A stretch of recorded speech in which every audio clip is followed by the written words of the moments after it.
Hello friends, welcome to my YouTube channel. आज का जो हमारा टॉपिक रहने वाला है वो है adjoint of A matrix. Adjoint निकालने के लिए हम सबसे पहले सीखेंगे कि इसका माइनर कैसे निकालते हैं एंड देन कोफैक्टर। और ये जो एडजॉइंट है इसी से हम आगे सीखेंगे कि इन्वर्स कैसे निकालते हैं। फर्स्ट ऑफ ऑल मैं आपको एक नॉर्मल जो इसका फॉर्मूला वेस्ट होता है उस अकॉर्डिंग बताता हूँ। जो ये हमारा मान लो एक मैट्रिक्स है A11, A12, A13, A21, A22, A23, A31, A32 and A33। Okay, सो ये हमारा मैट्रिक्स है A। अगर हम इसका पहले तो अगर हमें एडजॉइंट निकालना है तो उसके लिए सबसे पहले हमें इसका कोफैक्टर फाइंड करना पड़ेगा। और कोफैक्टर फाइंड करेंगे हम तो ये लेट कर रहे हैं कि A11 का कोफैक्टर है C11। बाकी सबके कोफैक्टर क्या बनेंगे? C12, C13, C21, C22, C23 and C31, C32 and C33। ये तो आगे इसके कोफैक्टर। बट अगर हमें एडजॉइंट निकालना है तो हमें इसका ट्रांसपोज करना पड़ेगा, मीन्स ट्रांसपोज ऑफ कोफैक्टर। ये कैसे आएंगे? C11, C12, C13 and C21, C22, C33 and C31, C32 and C33। Okay, ये हमारा जो कोफैक्टर है जो हम ट्रांसपोज करेंगे तो ये हमारे पास आ जाएगा एडजॉइंट ऑफ ए। अब मैं आपको बताता हूँ कि इसमें कोफैक्टर कैसे निकालना है। कोफैक्टर निकालने के लिए सबसे पहले हमें करना पड़ता है कि माइनर निकालना पड़ता है। अगर हमें माइनर निकालना है A11 का, ओके, अगर हमें A11 का माइनर निकालना है तो हमें इस रो को और इस कॉलम को छोड़ देंगे और ये जो हमारे पास बच गया इनका हम क्रॉस मल्टीप्लिकेशन कर देंगे। ठीक है, A11 का जो माइनर होगा मीन्स M11 वो क्या आएगा हमारा? A22, A33 minus A32 and A23। ठीक है, इसमें क्या करेंगे हम कि मीन्स जिस एलिमेंट का हम निकाल रहे हैं माइनर उसके जो क्रॉसपोंडेंस में आएंगी रो और कॉलम हम उन दोनों को छोड़ देंगे और बाकी जो होंगे क्रॉस मल्टीप्लिकेशन कर लेंगे। सिमिलरली अगर हमें A12 का निकालना पड़ेगा मीन्स कि M12 तो क्या आएगा हमारा? A21 मीन्स A12 का निकालना तो हम ये छोड़ देंगे और इसको छोड़ देंगे। A21 A33 के साथ मल्टीप्लाई हो जाएगा and minus A23 and A31। ठीक है, आई होप आपको ये समझ में आ गया होगा। तो मैं आपको अगर इसमें से सभी के वो लिख देता हूँ माइनर, जिससे हम ईजी हो जाए, हम आगे बढ़ सके जल्दी से।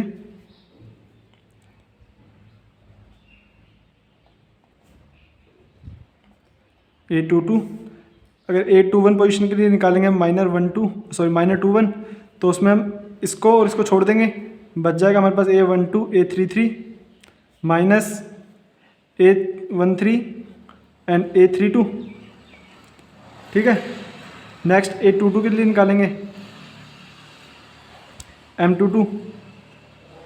M22 में हम इन दोनों को छोड़ देंगे, बच जाएगा हमारे पास A11, A33 minus A31, A13।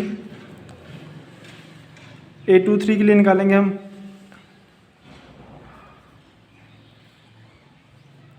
A11, A32 minus A12 and A31। ये जो मैं साथ में लिख रहा हूँ इसका मतलब है कि इन दोनों की मल्टीप्लिकेशन होकर जो वैल्यू आएगी। एंड A31 के लिए निकालेंगे A12, A23 minus A13 and A22। A32 के लिए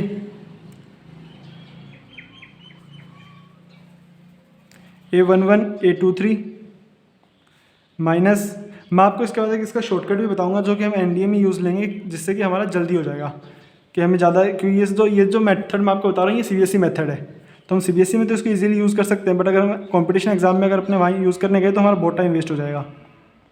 A21 and last A33 position के लिए जब हम निकालेंगे माइनर A33 तो हम इन दोनों को छोड़ देंगे और A11, A22 minus A21, A12।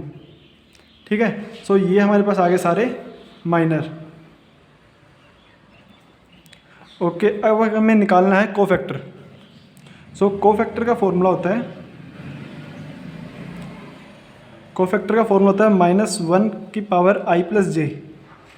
आई प्लस जे क्या है, ये जो पोजीशन है ना A12, यहाँ पे A12 सॉरी, तो इसमें क्या होता है कि जो फर्स्ट पोजीशन ये आई को डिनोट करती है और जो सेकंड पोजीशन है वो जे को डिनोट करती है, ठीक है। Multiply by minor of I J, means कि हम माइनस की उस पावर से मल्टीप्लाई, हम माइनर को हम माइनस की उस पावर से मल्टीप्लाई करेंगे जो उसकी पोजीशन है। जैसे कि मान लो अगर हमें फर्स्ट पोजीशन के लिए निकालना है M11 का, M11 मीन्स -1 की पावर 1 + 1 2, और जो माइनर A11 का है ये हमारा, तो ये एज इट इज आ जाएगा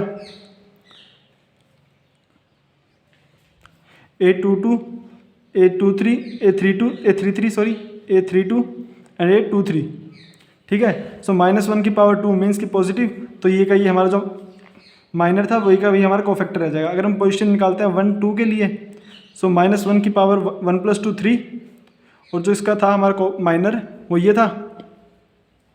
सो इसमें A21 A33 -A23 and A31, ठीक है। अब -1 की पावर 3 है, ओड पावर है, ओड पावर में नेगेटिव आएगा, मीन्स ये हमारा बन जाएगा -A21 A33 + A23 and A31। I hope आपको समझ में आ गया कोफैक्टर कैसे है। कोफैक्टर का मीन्स मेन ये पावर का होता है कि पॉजिटिव आएगा या नेगेटिव, बाकी वैल्यू सेम ही रहती है माइनर वाली, ठीक है। तो इसके अकॉर्डिंग हम इसके कोफैक्टर लिख लेंगे। एंड कोफैक्टर के बाद मैंने आपको बताया था कि हमें कोफैक्टर के बाद एडजॉइंट के लिए हमें क्या करना पड़ता है, कोफैक्टर का ट्रांसपोज, ठीक है। तो ये ट्रांसपोज करना तो आपको मैंने पहले लास्ट वीडियो में बता चुका हूँ आपको कैसे करना है, ओके। तो सब इसके आगे चलते हुए मैं आपको इसका एक एग्जाम्पल देके बताता हूँ जिससे कि आपको ये ईजिली समझ में आ जाएगा। ये मैट्रिक्स लिया मैंने एक एग्जांपल के लिए, इसको मैंने इजी रखा है ताकि हमारे कैलकुलेशन में भी इजी रहे और आपको अच्छे से समझ भी आ जाए। तो सबसे पहले हम निकालेंगे इसके माइनर को हम डिनोट करते हैं आई जे पोजीशन है रो और कॉलम की। सो सबसे पहले हम निकालते हैं A11 पोजीशन का माइनर। इसके लिए हम क्या करेंगे कि 1 जो फर्स्ट पोजीशन पे हमारा A11 पोजीशन पे है एलिमेंट है, इसके हम कॉलम और रो दोनों को छोड़ देंगे और जो एलिमेंट्स बच गए हम उनको क्रॉस मल्टीप्लाई करके माइनस कर लेंगे। जैसे कि 1 में हम इस कॉलम को और इस रो को छोड़ देंगे, ये जो हमारा बच गया 9 5 = 45 -6 8 = 48। सो जो हमारा आंसर आ गया होगा -3। ये A11 पोजीशन का माइनर है। सिमिलर तरीके से अगर हम निकालते हैं A12 का M12, इसमें क्या हमारा 2 है इस पोजीशन पे, सो हम इसके कॉलम और रो को छोड़ देंगे। 4 9 = 36 -7 6 = 42। सो जो आंसर हमारा बच गया वो आएगा 8 -8, ठीक है। सिमिलरली A13 के लिए हम M13 निकालेंगे। सो 8 4 = 32 -7 5 = 35, ठीक है। सो इसमें हमारा आंसर आएगा -3। सिमिलरली आगे हम निकालेंगे A12 का, सॉरी 21 का M21। सो M21 के लिए क्या होगा, इन दोनों को छोड़ देंगे। 9 2 = 18 -8 3 = सो ये मैंने सारे माइनर लिख लिए ताकि हमारा टाइम वेस्ट ना हो। अब इसके बाद हम आगे निकालेंगे कोफैक्टर। सो कोफैक्टर के लिए मैंने आपको एक फॉर्मूला बताया था, कोफैक्टर इज इक्वल्स टू -1 की पावर I + j × MIj, ठीक है। अब हम इसी फॉर्मूले का यूज़ करेंगे। तो जैसे कि स्टार्टिंग में हम A11 का जो माइनर था हमारा उसके अकॉर्डिंग C11 निकालेंगे इसके कोफैक्टर। सो -1 की पावर 1 + 1 2 इंटू माइनर जो A11 पोजीशन का था मीन्स की -3, ठीक है। सो हम इसके साथ मल्टीप्लाई कर देंगे -3। सो -1 की पावर 2 जब होगी तो वो पॉजिटिव बन गया और -3 का -3 आ जाएगा अपना, ये C11 आ गया। सिमिलरली हम निकालेंगे C12 -1 की पावर 1 + 2 3 मल्टीप्लाई में -8 मीन्स -1 की पावर ओड है मीन्स ये नेगेटिव आएगा और ये 8 भी अपना नेगेटिव का है, सो ये पॉजिटिव का बन जाएगा 8।